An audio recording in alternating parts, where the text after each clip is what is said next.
우리 함께 인사해 볼까요? 우리 아까 손전사님께서 이렇게 인사한 것처럼 우리 한 번 더 부활의 기쁨으로 살아갑시다. 이렇게 인사해 볼까요? 부활의 기쁨으로 살아갑시다. 부활의 기쁨이 계속 되고 있으십니까? 어젠가 여전도의 오전에 레크레이션 강사님이 최영남 목사님께서 이렇게 웃음으로 또 이렇게 하면은 수명이 더 잘 되고 이렇게 젊어진다 이런 말을 좀 했었는데, 우리 이번 좀 터치를 하면서 우리 하이파이브 좀 하면서 부활의 기쁨으로 한번 해볼까요? 시작. 네, 부활의 기쁨으로. 네, 한 명 더, 두 명 이상에게 시작. 부활의 기쁨으로. 네. 부활절이 한 날로 끝나는 것이 너무나도 아쉬운 우리의 절기인 것 같습니다. 계속된 그 부활의 기쁨으로 우리가 승리하는 삶을 살기를 소망합니다.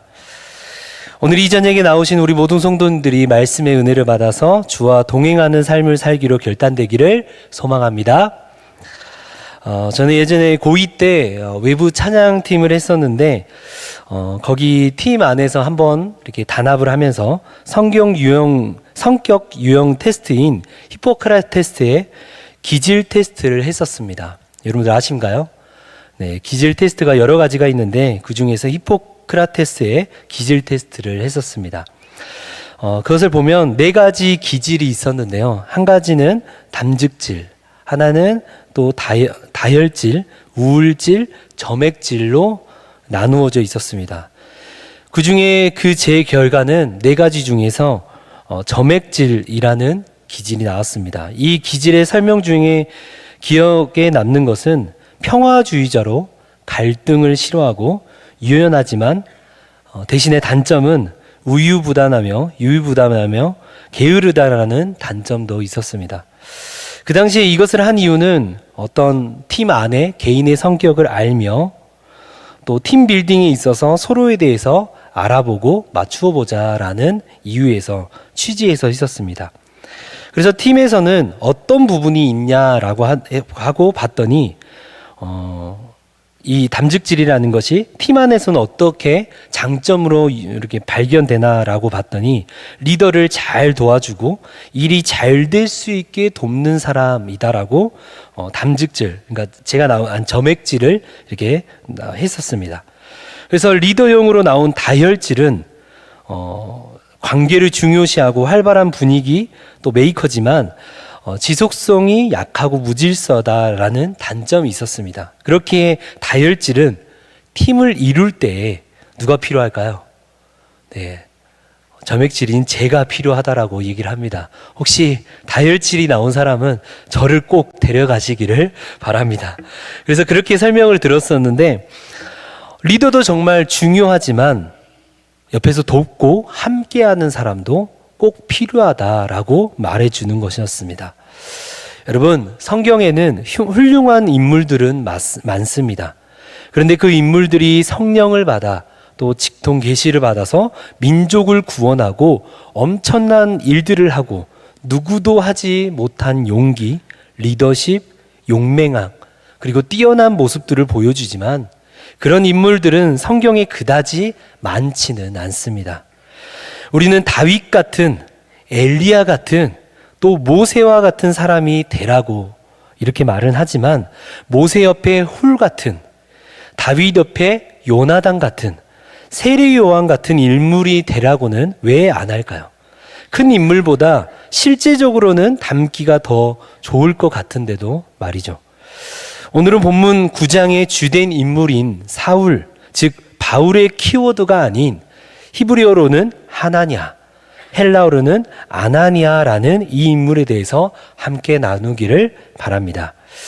바울이 변화된 것도 참 중요합니다. 굉장히 중요한 사건이지만 결국 하나님께서 직접 하지 않으시고 사도행전 22장에서는 다메섹에 있는 이 모든 유대인으로부터 칭찬받는 경건한 인물이라는 아나니아를 소개하고 있습니다.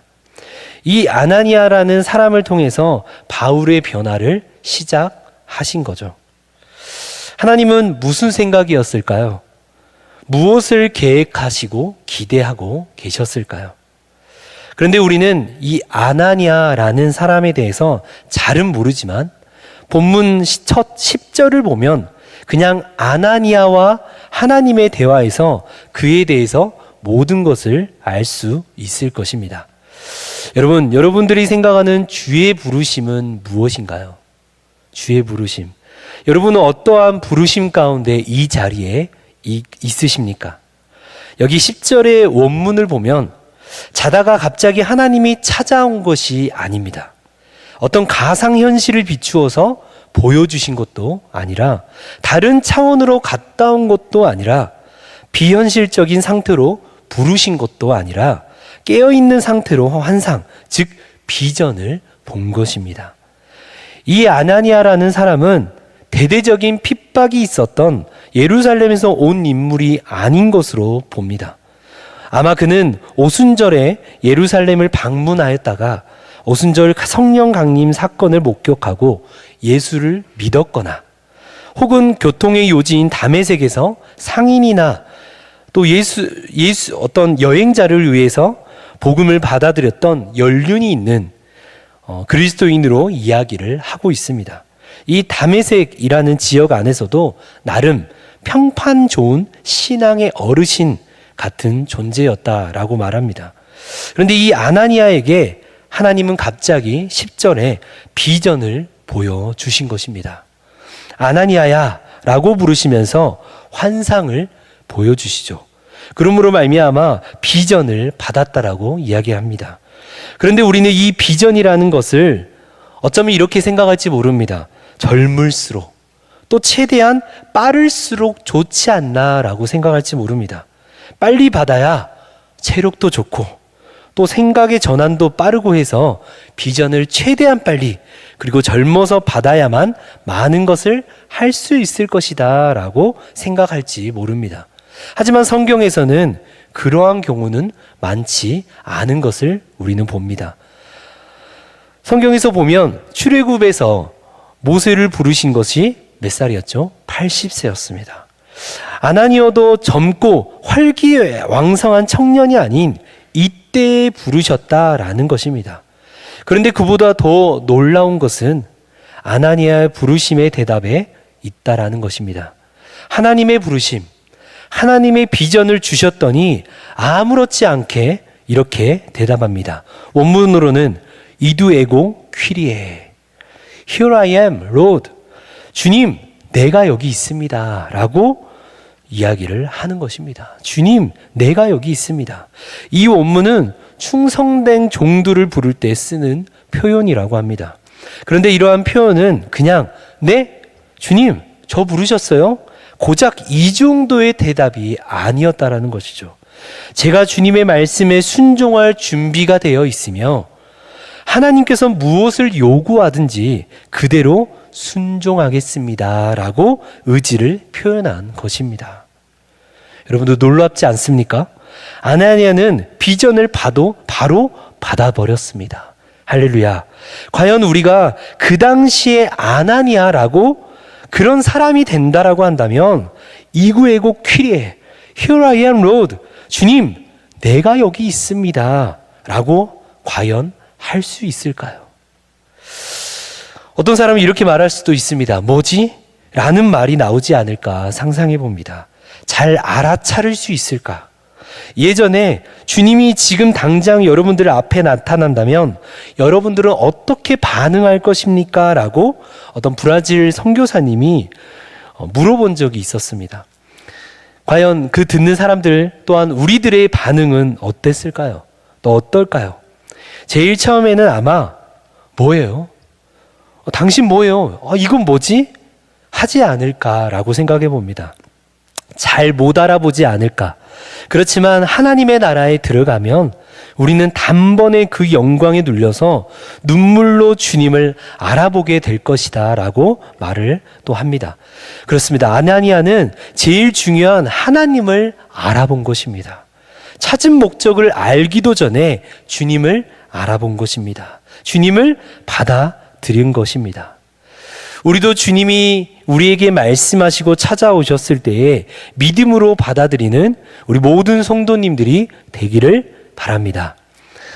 어떤 상황에 있어서도 지금 이 상황이 주님이 우리에게 뜻하신 바가 있으신가? 또한 어떤 사람의 영역에서도 이 사람이 나에게 왜 그럴까? 또 어떤 영적으로 보면 주님이 나를 통해 무언가 하실 일이 있지 않을까? 어떤 마음적으로 보면 갑작스러운 이 마음이 주님이 주신 것일까? 라고 바로 알아차리고 주님이시구나. 주님, 제가 여기 있어요. 라고 할 수 있기를 바랍니다. 그냥 알아차릴 수 있을까요? 과연? 믿음으로 받는 게 아무나 쉽게 받아들인 것일 수 있을까?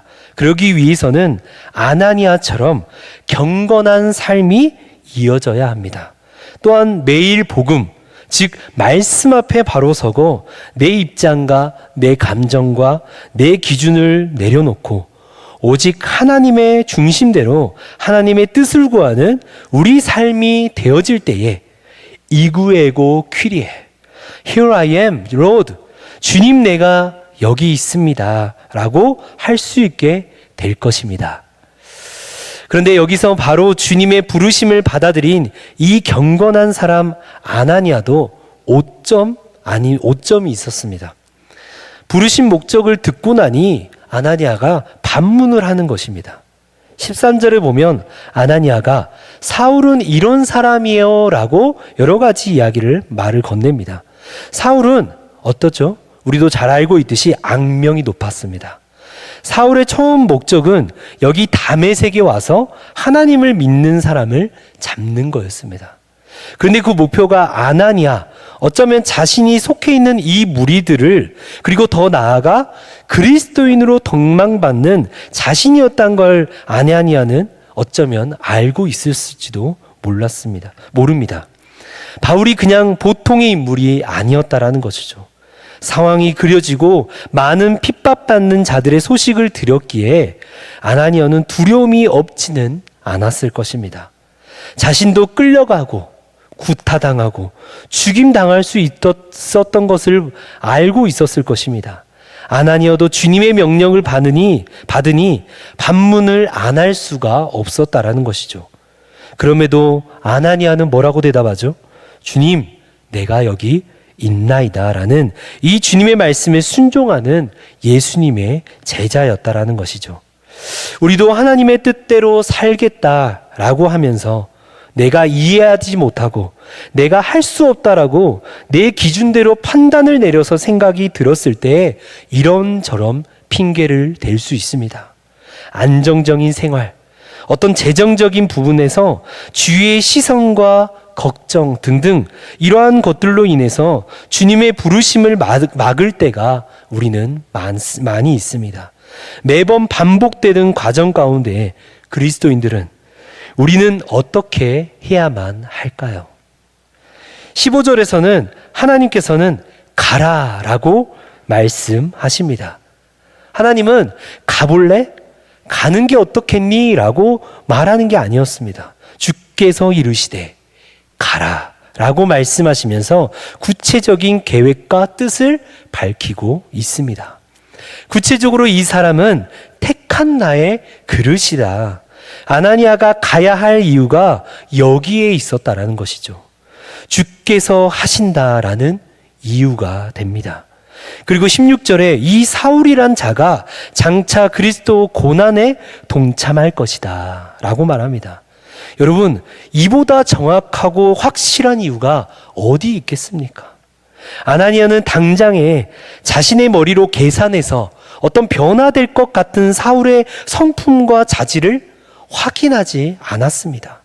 변화될 것 같은 사울 안의 믿음의 씨앗을 자신의 눈으로 직접 확인하고 발견하지 않았습니다.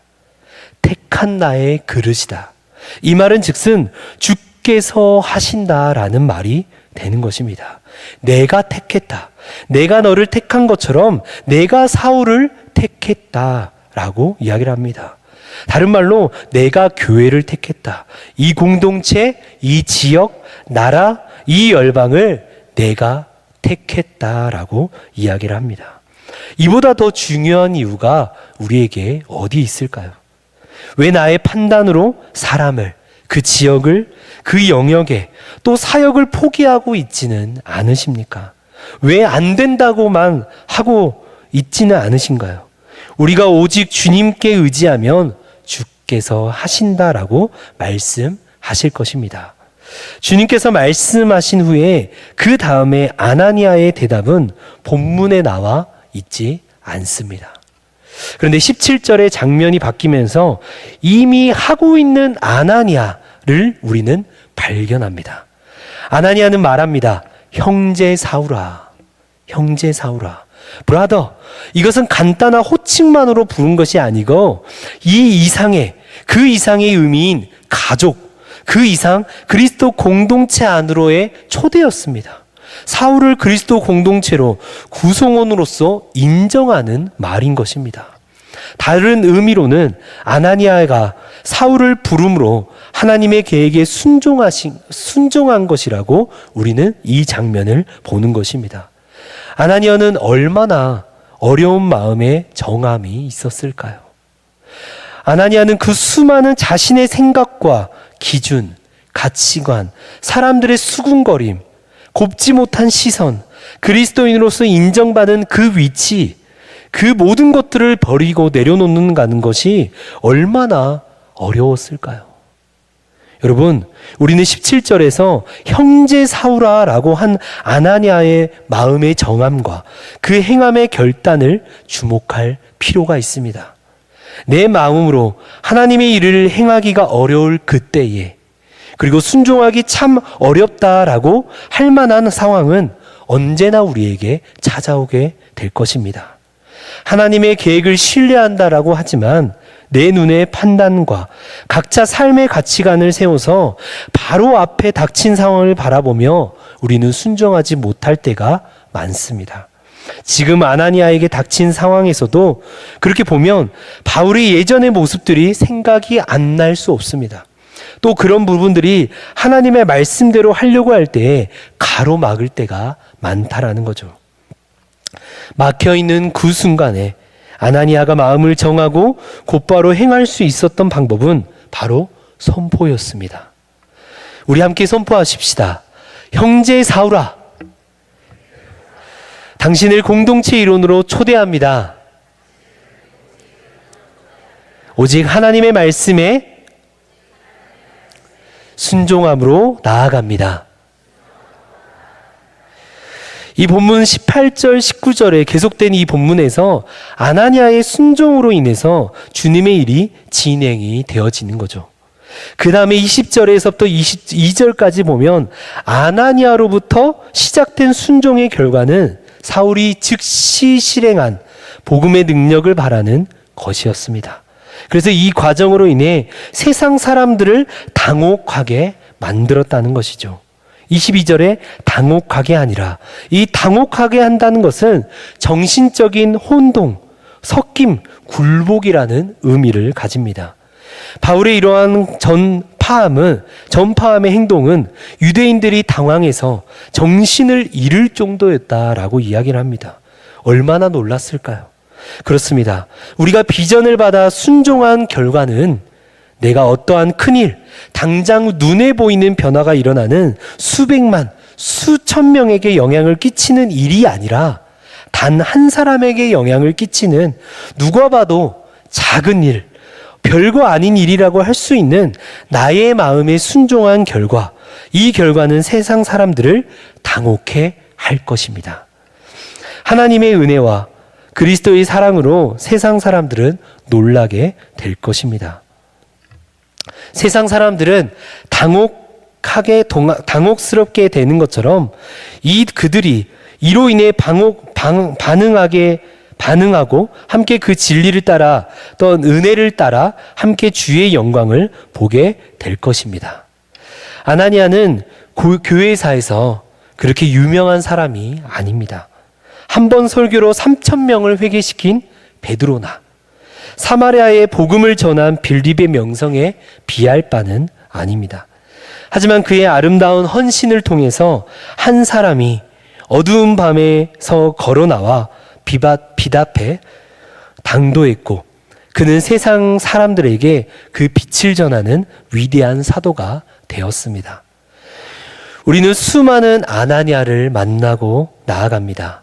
그 사람은 뛰어난 것이 없는 그저 평범한 그 자체인데 어느새 우리 곁에 다가와 저와 여러분들을 돕고 어려움에 있는 사람과 함께 있어주고 도와주는 것을 우리는 목격합니다. 그래서 우리가 이 자리에 있는지 모르겠습니다. 마찬가지로 우리가 그 아나니아가 될 수도 있다라는 것이죠. 대단한 사람만이 주님의 비전을 받아서 순종하는 것이 아닙니다. 그저 삶을 주님 앞에 올곧게 살아가려고 치열하게 나아가는 여기 있는 우리들이 아나니아가 될 수 있습니다. 저에게 있어 아나니아가 몇 명이 있었는데요. 첫 번째로는 저희 어머니가 저에게는 아나니아라고 말할 수 있습니다. 어머니는 남동생 두 분을 어려운 환경 가운데 신학의 길로 보내면서 목사의 길로 가게 만들었습니다. 없는 집안 살림에 고등학교도 졸업하지 못하고 중퇴를 하며 공장 또 회사를 다니며 뒷바라지를 했습니다. 그렇게 힘들었음에도 불구하고 어머니는 자신의 아들도 본인이 원한다면 신학의 길로 가게 해주세요라고 저희 아버지는 굉장히 반대를 심했기 때문에 몰래 소원 기도를 하시고 신학에 대해서 전혀 아무 말도 하지 않으시고 묵묵히 기도하며 옆에 있어 주셨습니다. 그 다음엔 제 스승 목사님이신 그 당시에 고등학생이었던 제가 여러 가지 큰 방황은 아니었지만 트러블로 인해서 집을 나가려고 했습니다. 나가지는 않았고요. 그런데 목사님이 그 당시에 전도사님이 저를 붙잡고 집으로 함께 들여보냈습니다. 그리고는 저희 부모님을 만나서 기웅이를 좀 믿어주십시오라고 앉아서 이야기를 했다라는 것을 저는 그때 봤습니다. 그 목사님은 지금 제 나이에 보다도 더 어린 나이였다라는 것입니다. 그것은 제 이야기고요. 영화를 보면 아나니아 같은 사람이 하나를 제가 참 발견했던 순간이 하나 있었습니다. 영화 예수는 역사다라는 이야기를 여러분들 아십니까? 네, 영화로도 책으로도 나오고요. 그 다음에 영화로도 상영이 됐었습니다. 부활절 영화로는 적극 추천하는 영화인데요. 리 스트로벨 목사님의 실제적인 이야기를 다룬 베스트셀러인 예수는 역사다인 것입니다. 이 영화를 보면 처음에 주인공 부부가 나옵니다. 이 아이를 데리고 식당에서 밥을 먹고 있는 상황이 펼쳐집니다. 그런데 식당에서 밥을 먹다가 잠깐 한눈을 판 사이에 이 아이가 목에 이제 음식이 걸린 겁니다. 그래서 이제 당황스럽게 아무것도 못하는 이 부부에게 갑자기 식당 밖에서 어떤 흑인 중년 여성이 그냥 달려오더니 이 아이를 목에 걸린 것을 빼주고 구해준 것입니다. 이 여성의 직업은 간호사였습니다. 무슨 간호사가 이 식당에서 밥을 먹었던 것도 아니고 그냥 지나가다가 이 자리에 들어와서 구해준 것입니다. 그러면서 이 부부가 어떻게 이렇게 해주게 됐냐라고 이야기를 물어보니까 이 흑인 중년 여성은 크리스찬이었고 이 주인공 부부는 크리스찬이 아니었습니다. 그래서 하나님께서 식당을 지나가던 중에 한번 들어가 봐라 라고 이야기를 했다라는 것입니다. 그래서 들어가니까 마침 목에 걸린 이 아이를 발견하면서 구해주게 되었다라고 이야기를 하는 것이었습니다. 우리는 어쩌면 이 여성처럼 이 시대의 아나니아가 되기를 원하는 것 같습니다. 주께서 보내주시고 전하고 주께서 보내셔서 함께하고 주께서 보내주셔서 도울 수 있는 그저 평범한 그리스도인인 아나니아와 같은 작은 사명자가 되는 것 같습니다. 마지막으로 저는 전정교회에 어떤 청년이 한 명이 있었습니다. 한 청년이 저에게 전화통화를 한번 했는데요. 어떤 전화통화를 하면서 그때는 전도사님이었으니까 전도사님 제가 큰일 날 뻔했어요 라고 이야기를 하는 겁니다. 자기가 어떤 모임을 갔는데 그냥 어떤 일반적인 모임이었습니다. 어떤 일반적인 공부를 하러 간 것이었는데 그냥 갑자기 공부적인 이야기를 하다가 성경의 이야기가 자연스럽게 흘러나오게 되는 것입니다. 그러면서 갑자기 성경적인 구절을 막 외우고 짝이라는 말을 하게 되면서 요한계시록을 막 강조를 하는 것입니다. 근데 그 청도도 나름대로 머리가 똑똑한 청년이었습니다. 그런데 순간적인 그런 성경 공부가 아니었기에 어떤 논리적인 말에 빠져들었다는 겁니다. 그런데 갑자기 빠져들었다가 갑자기 정신 차리고 어떤 생각이 들어서 정신을 차리고 생각해 보니까 이상하네 하면서 의심하게 되었고 곧바로 그것을 빠져나오게 되면서 바로 그 자리에서 저에게 전화 통화를 하는 것입니다. 그러면서 어떤 게 이상했냐라고 물어보니까 그 청년이 말하기로 제가 한 번은 얘기했던 것처럼 지식이 다가 아니다라는 그 말이 그 순간에 생각나게 되면서 그때부터 의심을 하게 되면서 들어봤더니 이상했어요 라고 청년이 말을 했다라는 것입니다. 이와 같이 저는 정말 별것도 아닌 어쩌면은 말씀을 전하면서 아니면 그냥 이야기를 했던 말이 이 청년에게 아나니아와 같은 도움이 될 수 있었다라는 것입니다. 여러분들은 누구의 아나니아가 되셨고 되고 있으셨고 되며 나아갈 것입니까? 말씀을 마치려고 합니다. 하나님의 역사는 매번 어떤 100% 특별한 사람을 통해서 통로로 이어가는 것이 아니라 대부분 삶에 누가 알아주든지 알아주지 않든지 열심을 다해서 하나님 안에서 살아가는 사람을 쓰시기를 원하십니다. 그때의 환상, 즉 비전을 보여주시어 어떤 환경 가운데서도 순종하는 이 시대의 아나니아를 통해서 역사하실 것입니다. 저와 여러분들 모두가 어디에 있든지 간에 무엇을 하든지 간에 누구에게나 주께서 보내주신 자가 되는 우리 광주제일교회 성도님들이 다 되시기를 소망합니다.